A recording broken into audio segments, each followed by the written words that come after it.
पहले तो आप सभी को होली की ढेर सारी शुभकामनाएं। दरअसल महागठबंधन में महाघमासान शुरू हो गया है। आप पूछेगा महाघमासान सीटों को लेकर, अब मैंने थंबनेल पढ़ लिया, पर कैसे? दरअसल पिछली बार जो है आरजेडी 144 सीट पर लड़ी थी, 70 पे कांग्रेस लड़ी थी, उसके बाद सीपीआईएमएल लोग लड़ी थी। लेकिन इस बार क्या है, मुकेश सहनी भी आ गए महागठबंधन में, और आए ही नहीं है। मुकेश सहनी का डिमांड है तबड़गो है, पार्टी इतनी गो है और डिमांड इतनी गो है। क्या डिमांड है जो मैं आपको बता देता हूँ। उनका कहना है कि हम जो है 60 सीटों पे इस बार चुनाव लड़ेंगे। बहुत बड़ी बात होती है। दरअसल 60 सीट कम नहीं होता है दोस्तों, बहुत ही। पिछली बार कांग्रेस को 70 सीट मिला था, उनका रिजल्ट क्या रहा? 19 पे मां जीते। अब बीएचपी चाहते, विकासशील पार्टी चाहती है कि हमको 60 सीट चाहिए। 60 सीट उनको दे देगी, 70 सीट कांग्रेस बोलेगी हम ले लेंगे, 60 70 130, 144 वो आरजेडी लड़ेगी। तो सीपीआईएमएल का यहाँ झुंझुना बजाने के लिए है। चलिए सीपीआईएमएल है, ऊपर से आ रहे हैं चिराग पासवान के चाचा जी पशुपति पारस जी, उनको क्या मिलेगा? 2-4 सीट दीजिएगा, 10 सीट की नहीं दीजिएगा उनको। और ठीक खासकर वहां जहां जहां चिराग पासवान लड़ेंगे, बिल्कुल उनको मिलना चाहिए। तो विकास, ये जो मुकेश सहनी जी हैं, इनका ये डिमांड इतना बड़ा कैसे हो गया?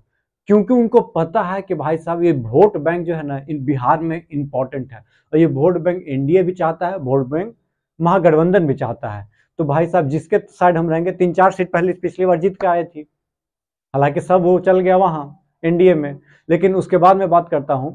उनको पता है कि हमको भैया तौलेगा लोग, जिसके जो ज्यादा सीट देगा हम उसके साइड। लेकिन एक चीज आपको बताएं, एनडीए वाला भी इसको सीट 60 सीट का 40 सीट नहीं मिलेगा। बोलिए क्या है? वहां चिराग पासवान ऑलरेडी है, नीतीश कुमार जी हैं, वहां बीजेपी है, वहां उपेंद्र कुशवाहा है, तो वो सब चुनाव न लड़ेगा, इन्हीं को 60 सीट दे देगा।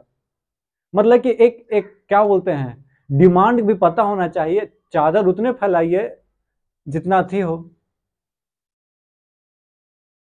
इनको 3 सीट लोकसभा में दिया गया था, अब बताइए तीनों सीट का क्या हाल रहा?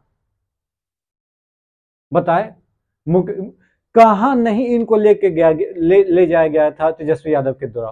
तेजस्वी यादव के साथ हर जगह मंच कोई शेयर कर रहा था, तो वो भी मुकेश सहनी जी थे। आपका रिजल्ट क्या रहा आप ये बताइए, आपका वोट परसेंटेज क्या रहा ये बताइए। आपने कितने सीट जिताने में मदद की महागठबंधन को, इंडिया गठबंधन को, आप ये बताइए।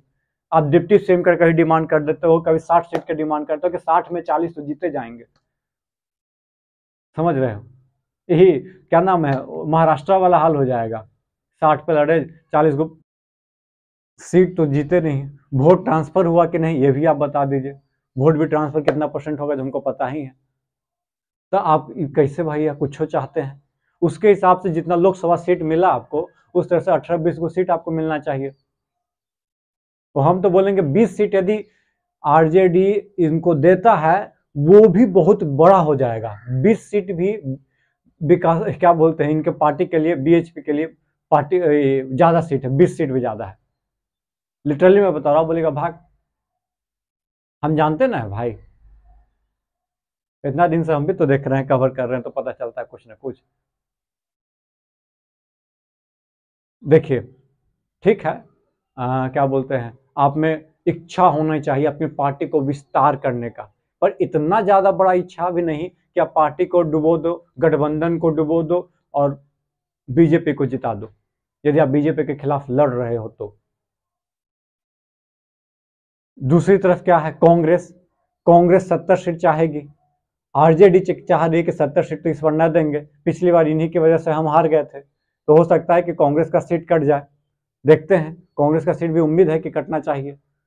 अब कटेगा कि नहीं, राहुल गांधी, प्रियंका गांधी कितना मैनेज कर पाएंगे, ये तो आने वाला समय बताएगा। क्या कि रार वहां भी है। दूसरी चीज क्या, सीपीआईएमएल की सीट कहा जा रहा है कि शायद बढ़ जाएगी। कांग्रेस तो ये भी कही कि भैया लोकसभा में हम 30 लाख वोट हमको मिला था, 40 लाख वोट में बढ़ गया, मतलब कि हर लोकसभा सीट पे 1-1 लाख वोट बढ़ रहा है, तो हम सीट को कंप्रोमाइज क्यों करें? बताइए, बात उनकी भी सही रहेगी। लेकिन एक बात ये भी सत्य है कि लोकसभा का चुनाव अलग मुद्दा पे होता है, विधानसभा का चुनाव अलग मुद्दा पे होता है। लोकसभा के चुनाव में फेस कोई और है, विधानसभा चुनाव में फेस कोई और है, तो मैटर यहाँ भी करता है।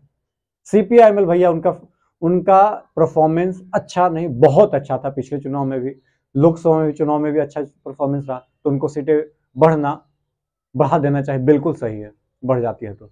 अब पशुपति पारस जी आ रहे हैं, उनको कितना सीट मिलेगी देखना दिलचस्प ये भी होगा, क्योंकि पशुपति पारस जी कम से कम भी तो 20-25 सीट से कम में तो नहीं मानेंगे, वो भी 15-20 सीट जहां पे उनका इम्पैक्ट है, जहां पे चिराग पासवान की पार्टी लड़ेगी, कम से कम वहां तो जरूर लड़ना चाहेंगे। तो ये तकरार घमासान युद्ध नहीं, महायुद्ध में बदल जाएगा। समय का इंतजार कीजिए और बीच बीच में खबर आपको पता चलते जाएगा। चलिए, वीडियो पसंद आया हो, चैनल पर पहली बार आए तो चैनल को लाइक से सब्सक्राइब जरूर कर लीजिएगा। हैप्पी होली वंस अगेन, धन्यवाद, जय हिंद, जय भारत दोस्तों।